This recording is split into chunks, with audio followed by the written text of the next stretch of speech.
Welcome to the Great Detectives of Old Time Radio. From Boise, Idaho, this is your host, Adam Graham. If you have a comment, email it to me, box13@greatdetectives.net. You can follow us over on Twitter at Radio Detectives and become one of our friends over on Facebook, facebook.greatdetectives.net. Before we get started, I do want to remind you about the great entertainment books out there. Folks, as you're doing your Christmas shopping, particularly if you've got young couples on your shopping list, or anybody who's out on their own and could use the ability to save some money, consider the entertainment book. The entertainment book is localized to each of more than 100 cities throughout the U.S. and Canada, full of great deals from local merchants. And these books of discounts can save you on dining, grocery stores, dry cleaning, beauty, and even more. It's tight economic times. The entertainment book makes a great gift. Go to entertainment.greatdetectives.net. Well, let's go ahead and we'll get into today's episode of Let George Do It, A Matter of Doubt.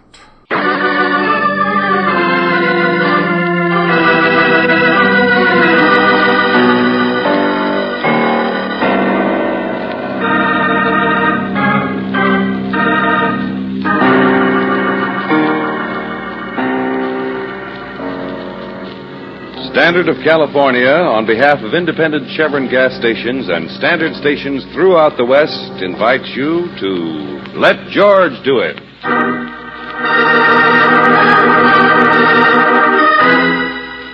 A Matter of Doubt, another adventure of George Valentine. Personal notice, danger's my stock and trade. If you're in a tight squeeze and crying uncle won't get you out, you got a job for me, George Valentine. Write full details.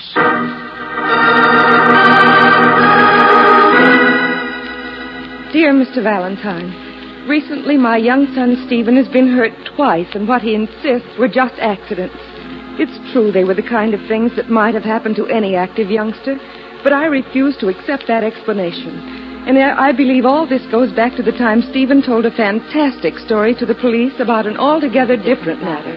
It's this very story that keeps them from believing what I suspect now, that something terrible is happening to my son. I'm sure if you'll let me talk to you, you'll realize I'm not just imagining things. And it's signed Eleanor Rollins. Uh-huh. Regis Park. That new development for XGI's out in the new lots section. That's right, George. I wonder why Mrs. Rollins wasn't more specific about... About the clash Stephen had with the police? Yeah, frankly, Angel, I think this whole thing is nothing more than the overstimulated fear that every mother has for her young ones. Oh, maybe you're right. Why don't you do the easiest and obvious thing? Huh? Call Lieutenant Riley and find out what trouble Stephen's had with the police. Go ahead.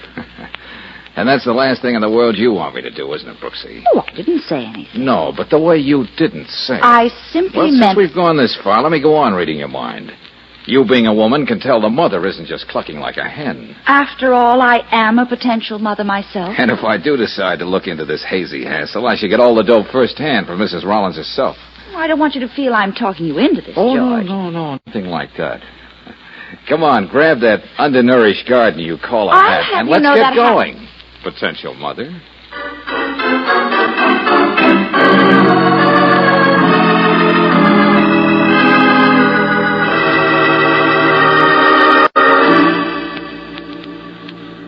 Mr. Valentine, that's the story exactly the way Stephen told it to the police. Isn't it, Stephen? I haven't anything else to say, Mom. What am I going to do with him, Mr. Valentine? Make him explain why he told a story like that. Well, you're certainly not going to do it by raising your voice, Mrs. Rollins. That's right. And come on, sit down. Yes, I guess I'd better. The fact remains, Stephen said he was on his way home from school. Cutting across the fields, he saw a man who'd been shot. He told me he made a bandage to stop the bleeding. Then ran a couple of blocks to a service station to call the police. Mm-hmm. When they came, he reversed himself and told them he made it all up. Well, I know my boy better than that. He doesn't lie. He doesn't make things up. Not to me. Mother and the son couldn't be closer than we are. There's just the two of us. Stephen's not just another boy. He thinks like a man. Maybe you've had me pegged wrong, Mom. Like the cops say I read too many comic books. I just want a little excitement. But, Steve, when the squad car came, you were caught running away. You put yourself right on the spot by saying you made it all up. Now, why? You look like you're a smarter boy than that. That's how it is. You just can't get anything out of him. Yeah. Well, all right, kid. You've got us all on the run. Now, I'm not asking you to tell us in so many words what's behind this, but you can at least shake your head yes or no. You can do that for a fella, can't you? Well, did something happen to you that day that made you so scared you can't talk? Didn't those accidents you told your mother about have something to do with what happened to you that day? You lied when you said Chuck Foster beat you up. Tried to horn in on my paper route. But your mother checked, and Chuck said he had nothing to do with it. And just another boy couldn't have worked you over like that, Steve. And you didn't break your wrist slipping down into that ravine. Why, you've been coming home that way for the last 2 years. You couldn't be that careless. Well, that's the way it happened. It's no use. It's no use. Look, ladies, would you mind leaving me alone with Steve? Just for a few minutes, Claire. Oh, yes, George. Mrs. Rollins, I think you and I can do with a good cup of coffee. Let's go in the kitchen. You fellas join us when you're ready, huh? Well, Steve, that was pretty quick thinking, being able to fix up a man's wound when you found him bleeding like that. I keep telling you that never happened. Well, but if it did happen, you could have done a good job. After all, you're a Boy Scout, and you won your first aid badge. Your mother told me all about it, how proud you were of it. Well, that doesn't prove anything. Oh, maybe not.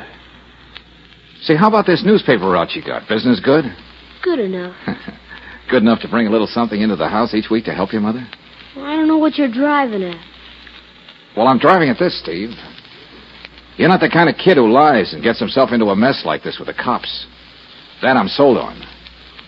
Look, now that we got rid of the gals, we can talk sort of man to man. Steve, tell me, just what's going on in your mind? Come on, now, open up. What are you thinking about? You did the best you could, Sonny. You can't patch me up. Just remember, San Diego, Mercantile Trust, Red Kenzie. He got me. Remember. Didn't you hear me, Steve? What? Why were you running away when the cops picked you up? Why were you putting on an act? Didn't think I'd still be alive when you come back, kid? You did a better job than you thought. Now listen. Forget everything I said before. If you say a word to anybody, I'll get your mother. Get your mother. Remember. Come on, shake out of it, Steve. Don't stare at me like that when I'm talking to you. I'm not telling you anything. Get that straight. Look, don't you see? You've got to get it off your chest, son. Your mother believes in you. You've got to do it for her sake if you're in any kind of trouble. Yeah, for her sake. This man you helped, did he give you that beating you blamed on Chuck? Why did he do it? There was no man. Okay. How about accident number 2? Who gave you the assist that sent you to the bottom of that ravine so that you needed a doctor to take care of you? Now think about that a minute before you answer. Come on, pick yourself up, kid. You're gonna get worse than this if you don't talk. I'm the guy who messed up the job killing that rat you found. Me, Red Kenzie. Why'd you lie to the cops? Where's he hiding out? Better come clean. Now you got both of us on your tail. Okay, Steve, okay. I see you'd rather die than say anything. And maybe you think you got your own good reason. Yeah. Get your mother. Get your mother. Well, Steve, you're going to find out that I can be a pretty stubborn character, too.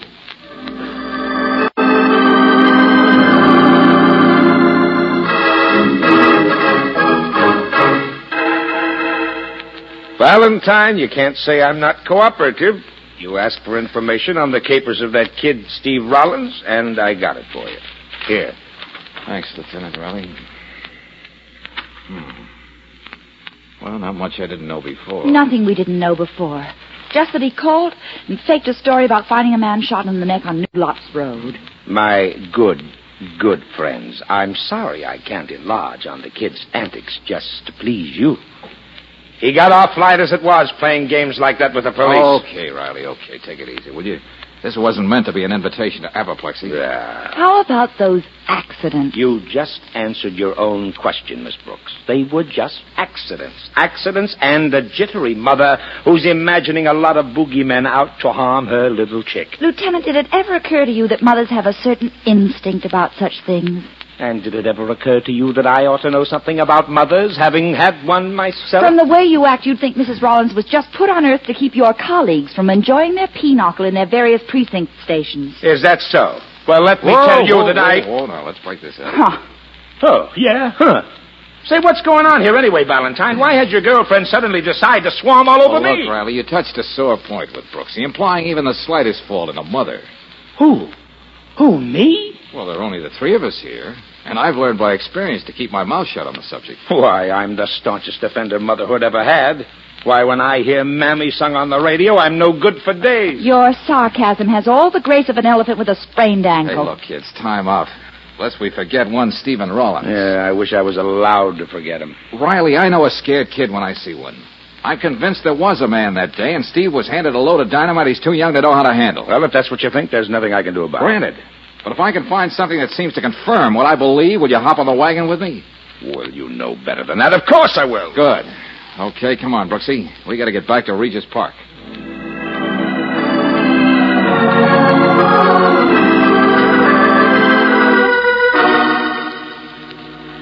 Surely now the police will believe you, Mr. Valentine. The car deliberately tried to run Stephen down. When did this happen, Mrs. Rollins? Just about an hour ago when he was coming home from school. Would you recognize the car if you saw it again, Stephen? No, Miss Brooks. I wasn't looking where I was going. It was just an accident. Mom's just imagining things. Mr. Crawford, the druggist, happened to be looking out of his window. He says the automobile kept coming right at you. You had all you could do to get out of the way. It's nothing to worry about. I only got a scraped knee out of it. These accidents keep happening to you, Steve, and even faster now. Still, you're holding back. I'm just telling you what happened, Mr. Valentine. I'm so afraid. I'm so afraid. Come on, don't. Hey, Steve, look. The reason I dropped by was to see if you'd take a walk with me over to New Lots Road, where the whole thing started. Do you think you're up to it? You don't need me. The police told you where they found me. Son, please, be honest with Mr. Valentine. Do as he says. He's trying to help You us. were running away when the squad car picked you up. Now, I want to know the exact spot where you found that man. What man? Well, Steve, I guess you win this round, too. We'll just have to see how far we can get without you.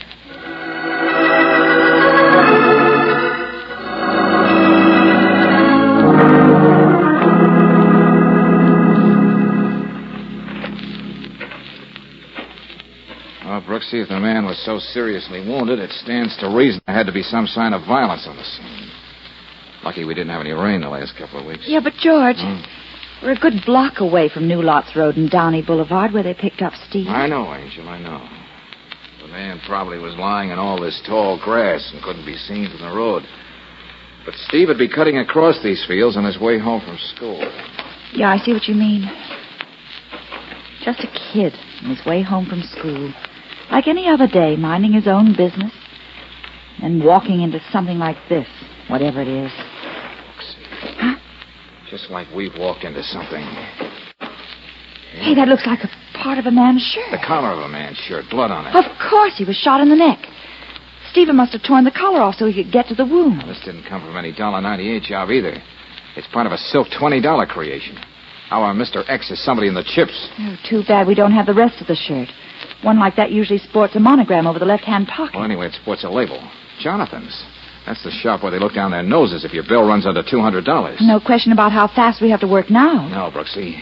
Every minute we don't find the answer to all this is another minute Steve's life is worth under 2 cents.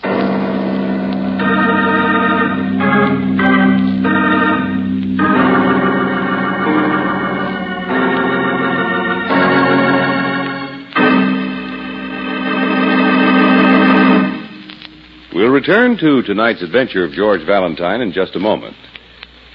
In an average day's driving, how many times do you think you cut the ignition, park for a while, and then start out again? If you say 10 times, then let me tell you how to be sure of 10 fast starts. Just switch to that great Chevron Supreme gasoline. It's specially blended to give faster starts and faster warm-ups. So you're off to a good start every time you press the starter. Chevron Supreme gives your car new alertness in traffic, too.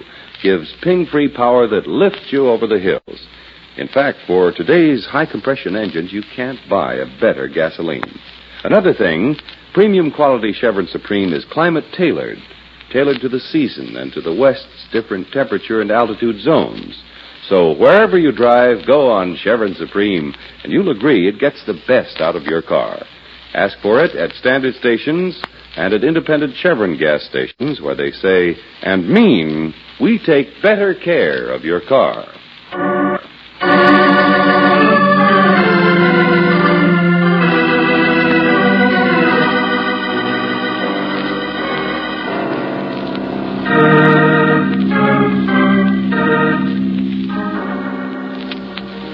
Young Steve Rollins saves a man's life and hears a few disjointed words gasped out in pain, something about a San Diego bank robbery and a name, Red Kenzie. But if he reveals any of this, he knows what will happen.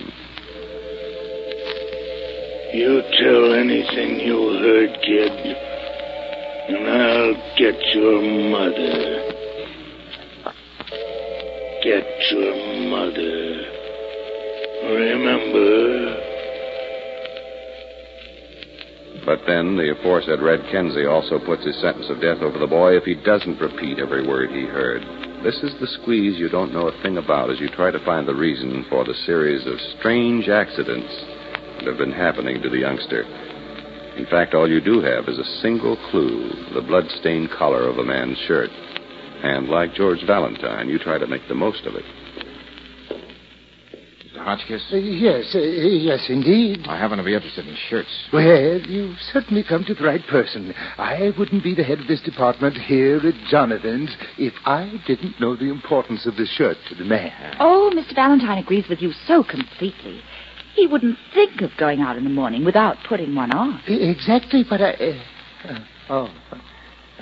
see. The fact is, I'm very anxious to locate a friend who bought a shirt here some time ago. Maybe you can help me. Always glad to cooperate. That's our motto here at Jonathan's, you know. Caveat emptor. That's Latin. The customer is always right. I do hope that when your friend mentioned our shirts, he had nothing but praise for them. Yes, except for one small item. What did you say? A flaw in one of our shirts? A Jonathan shirt? Well, Mr. Hotchkiss, it seems they pick up stains so easily, especially around the collar. Hey, I'll take a look. But how? Oh, please don't faint, Mr. Hotchkiss. It's only blood. Hold on to the counter, friend. Just think of it as red ink, and you'll pull through this like a hero right out of Rudyard Kipling. Yes, you're so right, sir. I'll try to be strong. Now, just how can I help you? Okay, any chance of you remembering the man you sold this shirt to? Just from this collar? Well, I know it'd be a small miracle if you had an answer, but still, that's what I gotta know. A boy's life depends on it. I'm sorry, but we sell dozens of shirts with a collar like this every week. Well, look at it carefully. Something may occur to you. Something to make you remember who bought it. No, miss. I'm afraid there's nothing I can tell you. Okay. Well, Brooksy, that's a gold star for effort anyway. Thanks just the same, Mr. Hotchkiss. Right you are. One moment. Huh? Yeah? Jonathan's never puts the size of the shirt on the collar. Too plebeian, you know. But I can tell at a glance this is the smallest size we sell, size 14 neck. Well, what about it? Well, the man who wears this size would have to be of a very small stature indeed. Yeah, but can you remember such a man? Of course, there were several 14s in the last month or two, but one man does seem to stand out from the other. Yeah. Oh, give, Mr. Hotchkiss, give. Is there a sales check on record? His name or address? No, young lady. He merely pointed to the shirts he wanted and paid for them in cash. I thought it was a bit odd. Well, could you recognize him if you saw him again? He was a small, dark-eyed, ferrety gentleman. Not at all like our usual clientele here at Jonathan's. Breeding, you know. Still, I doubt if I could be sure about the identification.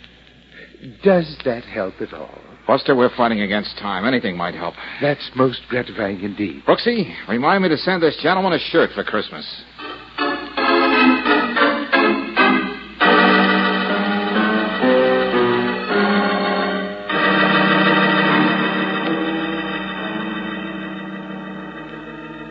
Hey, Angel, go over to the window and let us know when Steve turns into the block. Okay.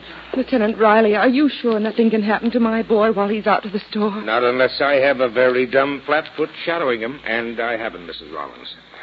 When Valentine told me about finding that collar, I made up my mind. If it's the last thing I do, nothing else is going to happen to Steve. Besides, we had to get him out of the house to the bakery for a while so we could set up this plan of mine. Yes. Now, are you sure you still want Valentine to go through with it? Do you think there can be any question? For weeks I've been frantic about whether Steve would come home alive. This has got to stop now. He can't go around with a bodyguard the rest of his life.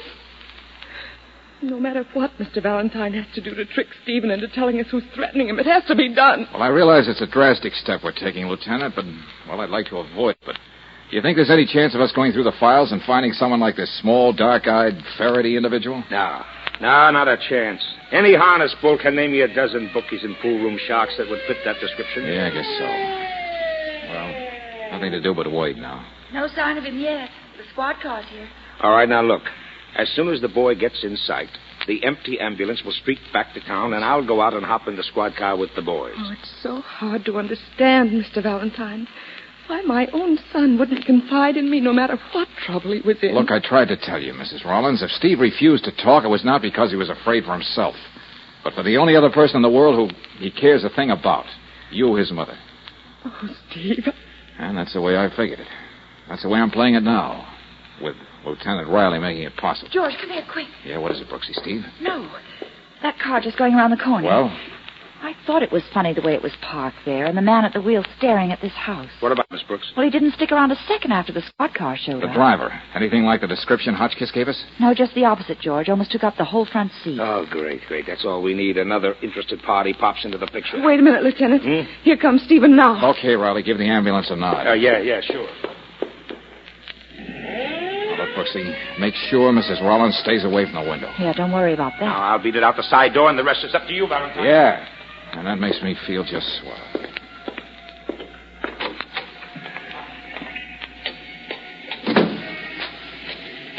Oh, Steve, just a minute. I want to talk to you. What is it, Mr. Valentine?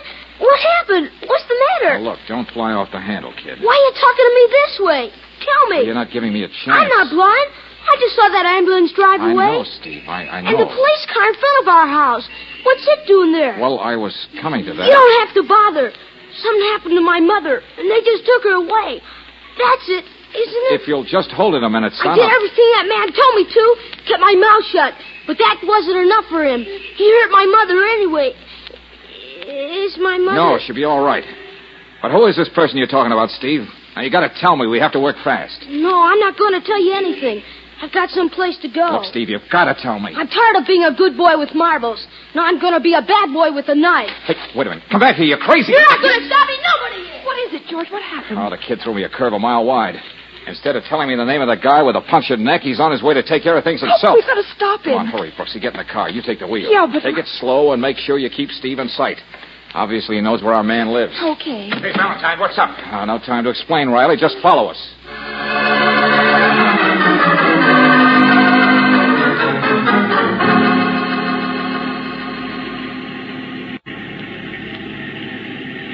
This must be the street, George. Steve's slowing up. Yeah. Hibiscus Drive. Fine name for a street lined with nothing but run-down rooming houses. One looked the same as another. Number 21. 23. Okay. George! Just want to be ready, Angel. The moment he picks out the house, I got to be right on top of him so I can take it from there. Number 31. Slower, Brooks. Slower. I wouldn't be surprised if this is where Steve got the beating. That's why he knows where he's going. George, look, this is it. Yeah. That's all for you, Steve. What? I told Now you. go over there and stay with Miss Brooks. Down the stoop, Steve. Let go of me, Mr. Stay where you are, Valentine. stay where you are. Now, what's the guy's name so I can go in there and get him? I don't know. I just call him the Weezer, 'cause the way he talks. Hey, that man running in the house. Yes, Steve? That's the other man, Red Kenzie. He tried to make me tell about the Weezer. Okay, let him get in the house. This looks like more fireworks. It is Riley now. George, that man who just went in, he was the one in the car in front of Mrs. Rollins. Brooks, you should have stayed where you were. The guy inside wants to shoot it out. Mr. George Valentine? Yeah, Roland. Yeah, Riley. Sergeant, keep the people out the street and take care of these two. Come on, Riley, let's go.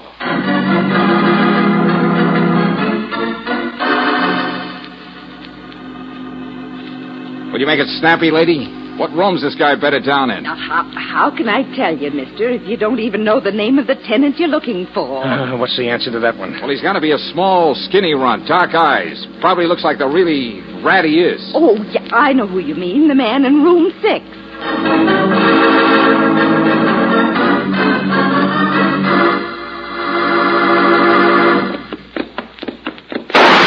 Hey, Riley, somebody got his. Oh, one less to worry about. You can drop that arsenal now, brother. Can I argue about it, Kenzie? No hero stuff for me against a raft of cops. That's smart. Even if it isn't going to change your destination. Well, this guy here is cold turkey. That's the way I should have been a couple of weeks ago when I plugged him. I left him in that field out there in Regis Park. What kind of game were you kids playing anyway? What were you trying to get out of him? About $200,000 we got from a San Diego bank. They supposed to meet me later. But he double-crossed me. He's got all of it stashed somewhere. Sure, the San Diego job. We've had you on the pickup list for that deal. And that must be Mitchell. I would have let that punk live. He'd have told me where he hid the dough. But he just stood there flapping his mouth with no words coming out. You know, Kenzie, you're going to get the business because of a dirty trick you played on yourself. What are you bleating about? Just this. Your friend here was trying to tell you, but he couldn't make with the words. You forget. You shot him through the neck.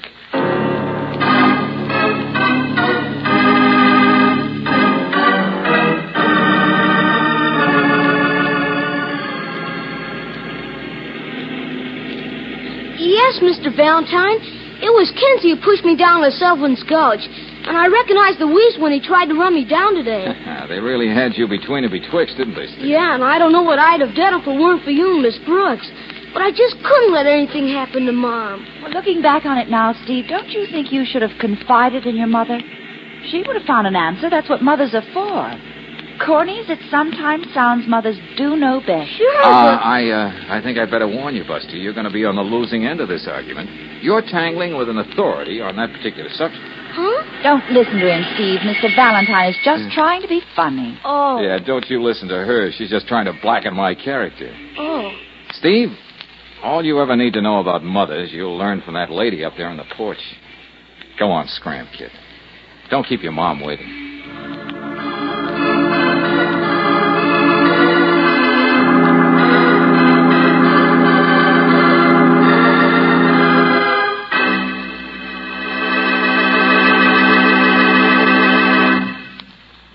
Ask a woman driver what she knows about motor oil for her car, and chances are she'll say, not very much, really.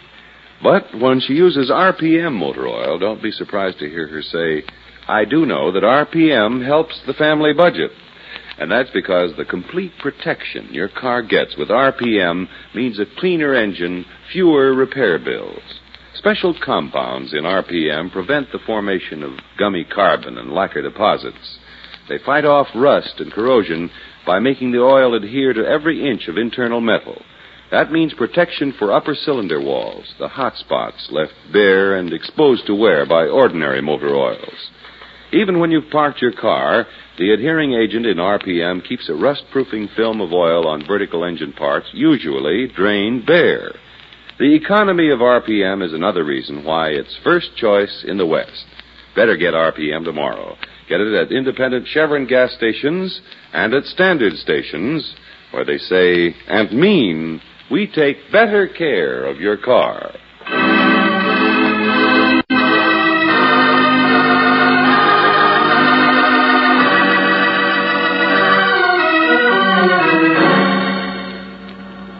Next week, when we catch up with George Valentine as he is doing a little investigating at a mother lode town, we'll hear him saying... Hey, now look, Sheriff, isn't there something you could tell us about this case? Hey, come on, Sheriff. George, I think he's going to... I've got him, Brooksy. Mr. Stevens, anybody, get a doctor, quick! It won't do much good, Brooksy. What? The sheriff seems to have had too much to drink. Too much poison.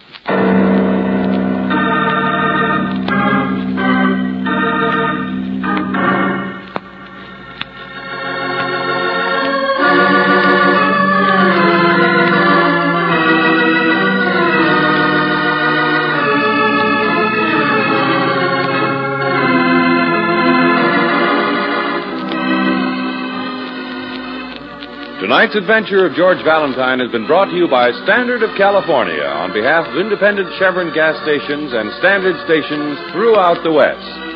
Robert Bailey is starred as George with Frances Robinson as Claire. Molly Meir appears as Lieutenant Riley. Let George Do It is written by David Victor and Herbert Little, Jr. and directed by Don Clark. Also heard in the cast were Virginia Gregg as Mrs. Rollins, Jeffrey Silver as Stephen, Herbert Litton as Kinsey, and Bob Griffin as Hotchkiss. The music is composed and presented by Eddie Dunstetter. Your announcer, John Heaston. Listen again next week, same time, same station, to Let George Do It. This is the Mutual Don Lee Broadcasting System.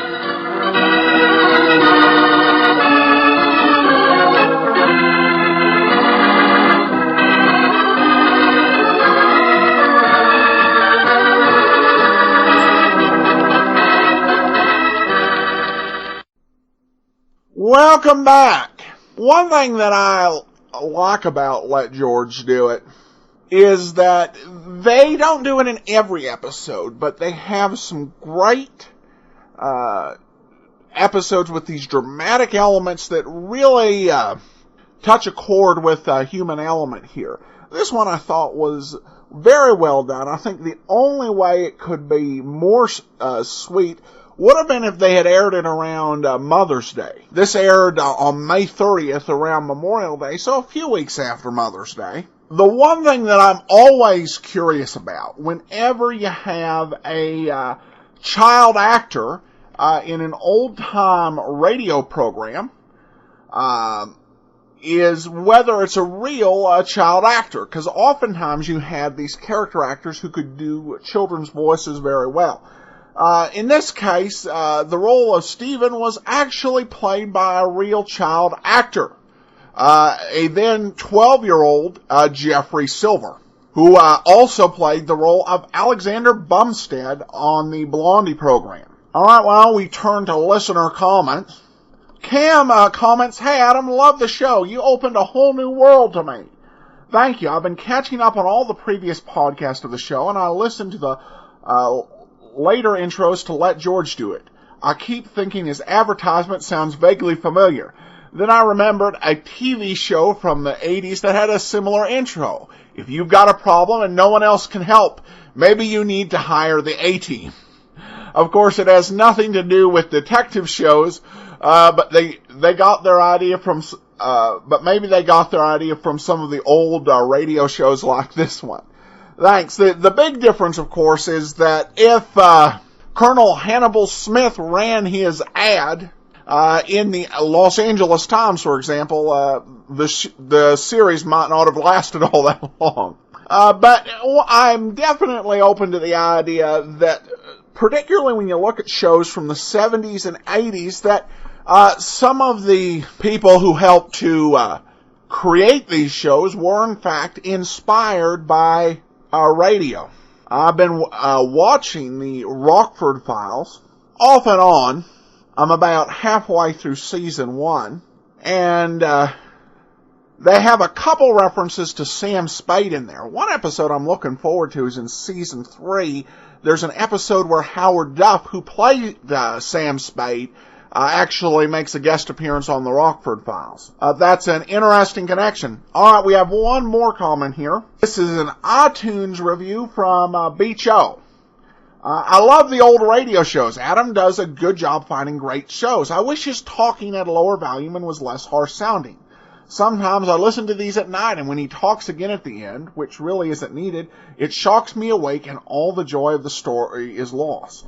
Only an intro would be best for me. Well, I appreciate the perspective. Program's not necessarily intended as a sleep time aid, but the big reason why we do before and after, and why we do so much after, is that we got a lot of complaints when we did a lot before, because people want to get right into the show. And I figure folks are listening, and they want to get right into the show. We get right into the show. And then folks who are, folks who aren't interested, just want to hear the show, they can just hit the next button when the theme music finish. And those who want to hear what I got to say, and what other listeners have sent in, as well as whatever show notices we've got, can listen to the after the show. But thanks so much for commenting, and that'll do it for today. We'll be back tomorrow with Sherlock Holmes. Send your comments to box13@greatdetectives.net. Remember, you can always call us, 208-991-4789. From Boise, Idaho, this is your host, Adam Graham, signing off.